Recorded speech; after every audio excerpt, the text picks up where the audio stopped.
희망찬 새 아침이 밝았습니다. 오늘 하루 우리의 삶에 하나님의 신실하신 사랑의 은혜를 풍성히 부어주시는 하루 되시기를 소망합니다. 오늘의 한마디입니다.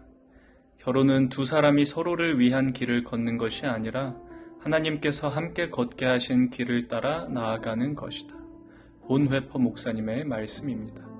결혼은 서로가 서로에게 집중하게 하기보다 서로를 통해 우리의 삶에 역사하시는 하나님의 은혜에 집중하게 만드는 신성한 결합이라는 의미를 내포하고 있는 명언입니다. 말씀을 읽겠습니다. 보아스가 성문위 회관으로 올라가서 앉아있는데 그가 말하던 집안간으로서의 책임을 져야 할 바로 그 사람이 마침 지나가고 있었다. 보아스가 그에게 여보시오, 이리로 좀 올라와서 앉으시오 하고 말하였다. 그러자 그가 올라와서 앉았다. 보아스는 성읍 원로 10사람을 청하여 그 자리에 함께 앉도록 하였다. 그 사람들이 모두 자리에 와서 앉자 보아스가 집안간으로서 책임을 져야 할 사람에게 말하였다. 모압 지방에서 돌아온 나오미가 우리의 친족 엘리멜렉이 가지고 있는 밭을 팔려고 내놓았소. 나는 이 사실을 분명히 알려드리오. 여기 앉아 계시는 분들과 우리 마을 어른들께서 보시는 앞에서 나는 당신이 그 밭을 사라고 말씀드리오. 당신이 집안간으로서의 책임을 지겠다면 그렇게 하시오. 그러나 집안간으로서의 책임을 지지 않겠다면 그렇게 하지 않겠다고 분명히 말하여 주시오. 당신이 집안간으로서의 책임이 있는 첫째 사람이오. 나는 그 다음이오. 그러자 그가 대답하였다.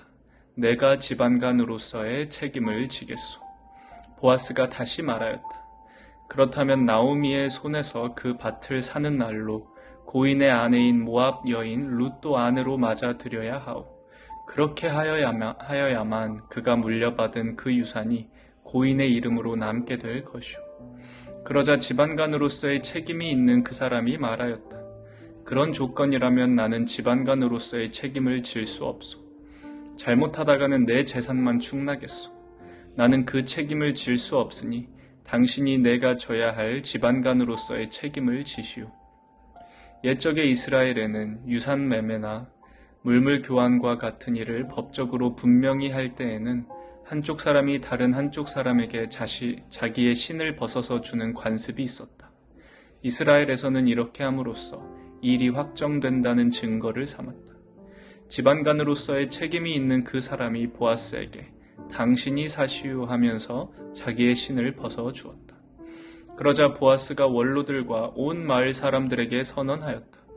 여러분은 오늘 이 일의 증인입니다.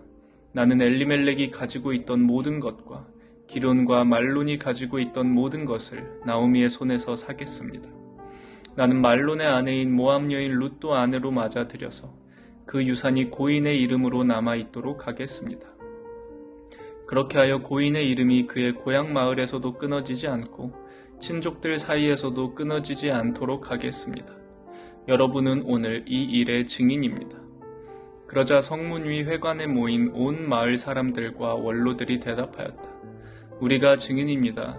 주님께서 그대의 집안으로 들어가는 그 여인을 이스라엘 집안을 일으킨 두 여인 곧 라헬과 레아처럼 되게 해주시기를 빕니다.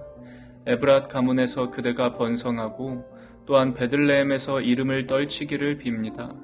주님께서 그 젊은 부인을 통하여 그대에게 자손을 주셔서 그대의 집안이 다말과 유다 사이에서 태어난 아들 베레스의 집안처럼 되게 하시기를 빕니다. 보아스는 룻을 아내로 맞이하였다.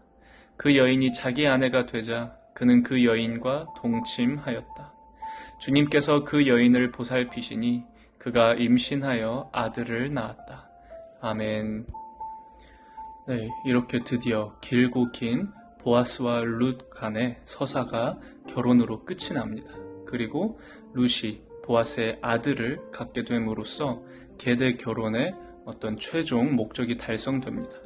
룻과 보아스가 낳게 된 이 아들은 룻의 전 남편, 그 사람의 대를 잇는 사람이 될 것입니다. 비록 보아스의 후손이지만 그 전 남편의 후손으로 받아들여지는 것이죠. 왜냐하면 보아스가 집안 간 사람으로서 계대 결혼의 임한 사람이기 때문입니다. 보아스는 어떻게 보면 희생한 것이죠. 자기 보아스의 이름이 아니라 자기와 가까운 그 남자 친족의 이름을 살려주기 위해 자신의 이름을 포기하는 희생을 한 것입니다. 이것이 바로 예수님의 사랑입니다. 또 오늘 말씀에서 등장하는 여러 여인들이 있죠. 그 사람들이 룻과 보아스를 축복하면서 이렇게 말합니다. 11절에서 주님께서 그대의 집안으로 들어가는 그 여인을 이스라엘 집안을 일으킨 두 여인 곧 라헬과 레아처럼 되게 해주시기를 빕니다. 라헬과 레아는 이스라엘 그러니까 야곱의 두 아내였죠. 여기서 이제 12지파가 다 나옵니다. 그러니까 어떤 민족의 그 건국의 어머니 같은 두 상징적인 인물인데 엄청난 극찬을 하는 거죠. 라헬과 레아처럼 룻이 되게 해주시기를 빕니다.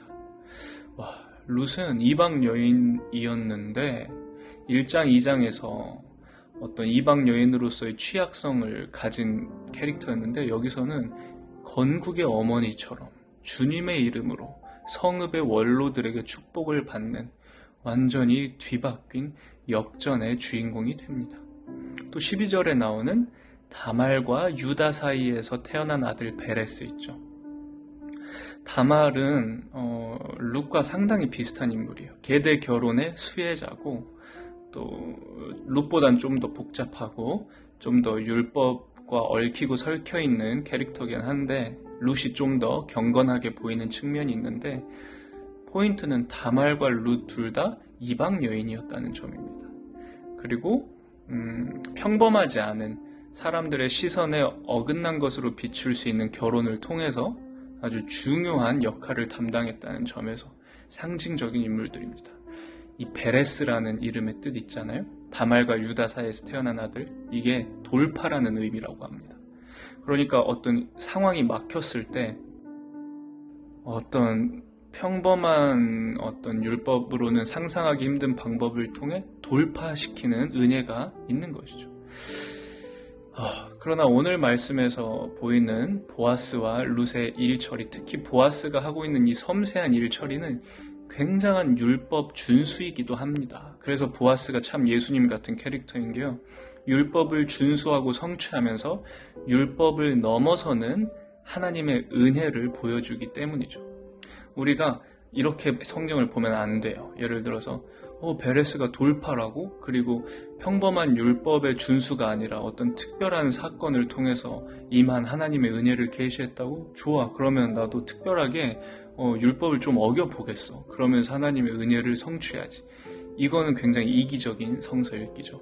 오히려 우리는 겸허하게 보아스가 보인 그 신중한 모습을 보면서 이렇게까지 안 해도 될 수 있는데 왜 이렇게까지 할까? 왜 이렇게까지 집안 간 첫째 사람을 마을 원로들이 다 모인 자리에서 공적으로 당신이 먼저 취하십시오. 이렇게 제스처를 취한 다음에서야 만약에 하지 않겠다면 내가 룻을 취하겠소. 이렇게 할까?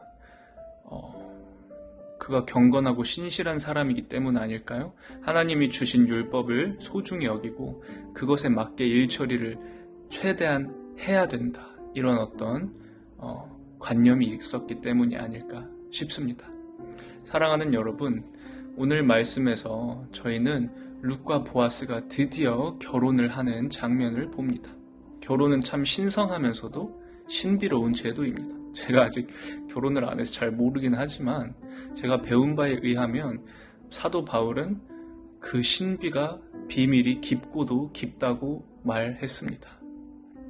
또 오늘의 한마디에서 보았듯이 결혼은 신성한 것입니다. 어떤 두 사람의 인간적인 결합, 또 인간의 제도이기도 하지만 아무리 생각해봐도 결혼은 좀 신비하고 신성한 거예요. 하나님이 주신 은혜가 아니라고 할 수 없습니다. 교회와 머리 대신 예수님의 연합을 결혼이라고 표현한 것처럼 오늘 말씀에서 보이는 룻과 보아스의 결합인 이 결혼도 참 인간적인 제도를 이행하면서도 또 하나님의 초월적인 은혜를 따르는 그 오묘한 선을, 그 쉽지 않은 선을 타고 걷는 그런 은혜라고 할 수 있습니다. 저희도 그 신비함, 그 신성함과 인간의 어떤 상식, 그런 기초 질서에 그 균형을 잘 잡는 신앙인들이 되면 좋겠습니다. 관념에 피안으로 도피하지 말고 그 신앙의 신비를 잘 유지하되, 동시에 인간 사이에서 벌어지는 그 규범에도 최선을 다하며 하나님의 그 오묘한 섭리와 신비한 은혜를 체험하는 저희가 되길 원합니다. 저는 결혼이 바로 그런 것이라고 믿고요. 교회 지체들 간의 신비로운 연합과 신앙생활과 말씀을 듣고 성도 간의 교제를 나누고 식탁 교제를 하고 성찬을 하고 이런 모든 것들이 인간적이지만은 않은 신비하고 성스러운 연합이라고 생각합니다. 기도하시겠습니다. 사랑의 주님, 오늘 말씀을 통해 신비하고 신성하면서도 인간 사이의 연합인 결혼이라는 제도에 대해 고찰하게 해주셔서 감사합니다. 이스라엘의 족보에 등장하는 인물들이 율법의 준수 플러스 하나님의 초월적인 은혜를 드러내는 오묘한 인물들인 것을 봅니다. 저희가 다 이해할 수는 없지만 그것이 신실하고도 경건한 플러스 하나님의 초월적인 사랑을 담지한 사람들의 모습을 드러냄을 알고 있습니다. 저희도 겸허하게 최선을 다해서 하나님의 사랑을 닮아가는 신앙인들이 되게 인도해 주세요. 예수님의 이름으로 기도합니다. 아멘. 오늘 찬양은 여호와께 돌아가자입니다. 모든 것을 내어주시고 우리를 얻기를 원하신 하나님의 그 크신 사랑을 체험하는 하루 되길 소망합니다. 그럼 오늘 하루도 코스모스